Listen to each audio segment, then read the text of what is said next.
আজকে আমরা যে বিষয়টা নিয়ে কথা বলবো তার নাম হলো দি আনব্রেকেবল মাইন্ড, মানে এমন একটা মন যা ভাঙা যায় না। একটা দারুণ কথা আছে জানেন, যে যে বেশিরভাগ মানুষের মন নাকি কাচের মতো, সামান্য একটা ধাক্কাতেই, একটা প্রত্যাখ্যানেই একদম ভেঙে চুরমার হয়ে যায়। কিন্তু একবার ভাবুন তো, কি হতো যদি এমন একটা মন তৈরি করা যেত যা ভাঙা প্রায় অসম্ভব। চলুন এই ব্যাপারটাই আজ একটু গভীরে গিয়ে দেখি। আমরা এখন যে সময় বাস করছি তাকে বলা যেতে পারে একটা মানসিক যুদ্ধের সংকট। মানে আমাদের মন কিন্তু সারাক্ষণ একটা অ্যাটাকের মধ্যে আছে।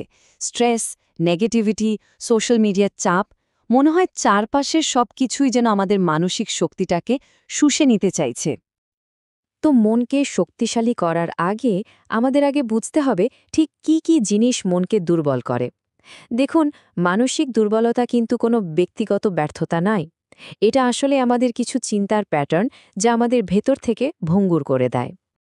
আর এই সোর্স মেটেরিয়ালটা ঠিক সেই রকমই কয়েকটা সাধারণ চিন্তার ধরনকে চিহ্নিত করেছে, যা আমাদের মনকে দুর্বল করে। আর একবার যদি আমরা এগুলোকে চিনতে পারি, তাহলেই তো সেগুলোকে কাটানোর রাস্তা খুঁজে বের করা যাবে, তাই না? আচ্ছা, এখানে দেখুন, তিনটি খুব কমন মানসিক দুর্বলতার কথা বলা হয়েছে। প্রথমটা হলো ইমোশনাল রিঅ্যাক্টিভিটি বা আবেগ দিয়ে চালিত হওয়া, মানে ফিলিংস আমাদের কন্ট্রোল করছে, আমরা ফিলিংসকে নয়। দ্বিতীয়টা হলো ভিকটিম মেন্টালিটি, মানে যে কোনো সমস্যার জন্য বাইরের পরিস্থিতি বা অন্য কাউকে দোষ দেওয়া। আর ৩ নম্বরটা হলো কমফর্ট এডিকশন, মানে আরামের প্রতি একটা নেশা, যে কোনো অস্বস্তি এড়িয়ে চলা, যা আমাদের বেড়ে ওঠার সুযোগটাই নষ্ট করে দেয়। তবে ভালো খবরটা হলো, বিজ্ঞানের কাছে এর একটা সমাধান আছে। আর সবচেয়ে বড় কথা হলো, আমাদের মস্তিষ্ক কিন্তু পাথরের মতো স্থির বা অপরিবর্তনীয় কিছু নয়। এই ব্যাপারটাকে বলে নিউরোপ্লাস্টিসিটি। সহজ কথায় এটা হলো ব্রেইনের নিজেকে নতুন করে গুছিয়ে নেওয়ার ক্ষমতা। মানে আমাদের চিন্তা আর কাজের ওপর ভিত্তি করে ব্রেইনটা কিন্তু প্রতিনিয়ত নিজেকে বদলাতে থাকে, নতুন নতুন কানেকশন তৈরি করে। এর মানে কি দাঁড়ালো? এর মানে হলো, মেন্টাল স্ট্রেংথ বা মানসিক শক্তি কোনো জেনেটিক ব্যাপার না। এটা একটা স্কিল বা দক্ষতা, যা চেষ্টা করলে তৈরি করা যায়। ভাবা যায় এটা কতটা পাওয়ারফুল একটা আইডিয়া।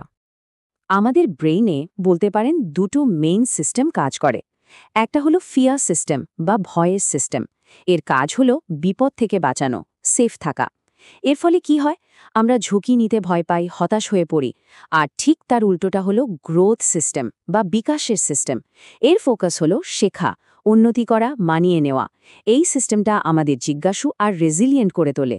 আসল মানসিক শক্তিটা আসে এই গ্রোথ সিস্টেমটাকে ট্রেন করার মাধ্যমে। তো প্রশ্ন হলো, এই মানসিক শক্তিটা আমরা বানাবো কিভাবে? এর জন্য একটা ফ্রেমওয়ার্ক আছে। বলতে পারেন 4টে পিলার বা স্তম্ভ, যার উপর ভর করে আমরা মনের জন্য একটা দুর্গের মতো বানাতে পারি। এই 4টে পিলার হল: ১. ইমোশনাল রেগুলেশন, মানে নিজের ভেতরের অবস্থাকে কন্ট্রোল করা। ২. কগনিটিভ ফ্লেক্সিবিলিটি, মানে চিন্তাভাবনাকে যে কোনো পরিস্থিতির সাথে মানিয়ে নেওয়া। ৩. স্ট্রেস ইমিউনিটি, মানে চাপের মধ্যেও ভালো পারফর্ম করা। আর ৪. আইডেন্টিটি আর্মার, মানে নিজের এমন একটা পরিচয়ের বর্ম তৈরি করা যা সহজে ভাঙে না। চলুন প্রথম পিলারটা দেখি, ইমোশনাল রেগুলেশন। এর মূল আইডিয়াটা খুব ইন্টারেস্টিং। ইমোশন হলো ইনফরমেশন, ইনস্ট্রাকশন নয়। মানে আবেগ আমাদের কিছু তথ্য দেয়, কিন্তু আমাদের কি করতে হবে সেই নির্দেশ দেয় না। কাজটা হলো কোনো কিছু ফিল করার পর সাথে সাথে রিয়্যাক্ট না করে একটা গ্যাপ তৈরি করা। আর আসল লক্ষ্য হলো, বাইরে যাই হোক না কেন, নিজের ভেতরের অবস্থাকে শান্ত রাখা, নিয়ন্ত্রণে রাখা। এরপর আসছে দ্বিতীয় পিলার, কগনিটিভ ফ্লেক্সিবিলিটি। এর মূল কথা হলো, যে কোনো সিচুয়েশনের সুযোগ খুঁজে বের করার জন্য নিজের চিন্তাকে অ্যাডাপ্ট করা। এর জন্য আমাদের পার্সপেক্টিভ বদলাতে হবে, নিজের পুরনো ধারণাগুলোকে চ্যালেঞ্জ করতে হবে। আর গোলটা হলো, অন্যরা যেখানে শুধু প্রবলেম দেখছে, সেখানে মাল্টিপল পসিবিলিটিস বা একাধিক সম্ভাবনা খুঁজে বের করা। ৩ নম্বর পিলারটা হলো স্ট্রেস ইমিউনিটি। এর আইডিয়াটা বেশ চমকপ্রদ। স্ট্রেস বা চাপ কেবল তখনই ক্ষতিকর যখন আমরা মনে করি যে এটা ক্ষতিকর। আমাদের স্ট্রেসকে এভাবে দেখতে হবে যে শরীর নিজেকে সেরা পারফরমেন্সের জন্য তৈরি করছে, আর লক্ষ্যটা হলো ছোট ছোট নিয়ন্ত্রিত চ্যালেঞ্জ নিয়ে মানে কন্ট্রোলড এক্সপোজারের মাধ্যমে মানসিক সহনশীলতা তৈরি করা, যাতে চাপের মধ্যে আমরা ভালো করতে পারি। আর ফাইনালি 4 নম্বর পিলার আইডেন্টিটি আর্মার। এর কোর আইডিয়াটা হলো নিজের পরিচয়টাকে এমন জিনিসের ওপর ভিত্তি করে বানানো যা আমাদের কন্ট্রোলে আছে, যেমন আমাদের প্রিন্সিপালস, আমাদের ভ্যালিউজ, কোনো অ্যাচিভমেন্ট বা বাইরের সাফল্যের ওপর নয়। এর পেছনের লক্ষ্যটা হলো নিজের এমন একটা মজবুত পরিচয় তৈরি করা যা বাইরের কোনো ঘটনায় সহজে টলে যাবে না। তো এই সব পিলার তো বোঝা গেল, কিন্তু প্রশ্ন হলো এগুলোকে বাস্তবে কাজে লাগাবো কিভাবে? আসল কথা হলো এই মানসিক বর্ম একদিনে তৈরি হয় না, এটা তৈরি করতে হয় রোজকার ছোট ছোট অভ্যাসের মাধ্যমে।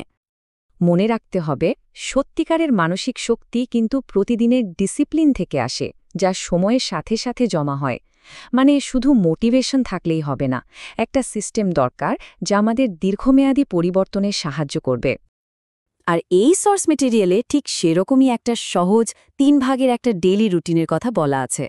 1 নম্বর হলো মর্নিং কন্ডিশনিং, মানে সকালে ব্রিদিং, ভিজুয়ালাইজেশনের মাধ্যমে দিনের জন্য মনকে তৈরি করা। 2 নম্বর ডেইলি স্ট্রেস ইনোকুলেশন, মানে রোজ ছোট ছোট কন্ট্রোল চ্যালেঞ্জ নেয়া যাতে আমাদের কমফর্ট জোনটা আস্তে আস্তে বাড়ে।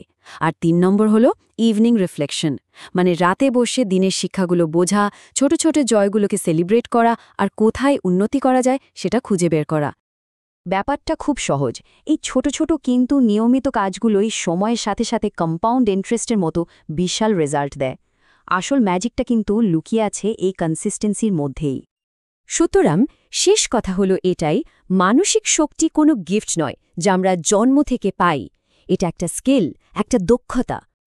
তাহলে যদি আমাদের মন একটা দুর্গ হয়, তাহলে আজ সেটার কোন ইটটা গাঁথা হবে? এই প্রশ্নটা রইল ভাবার জন্য।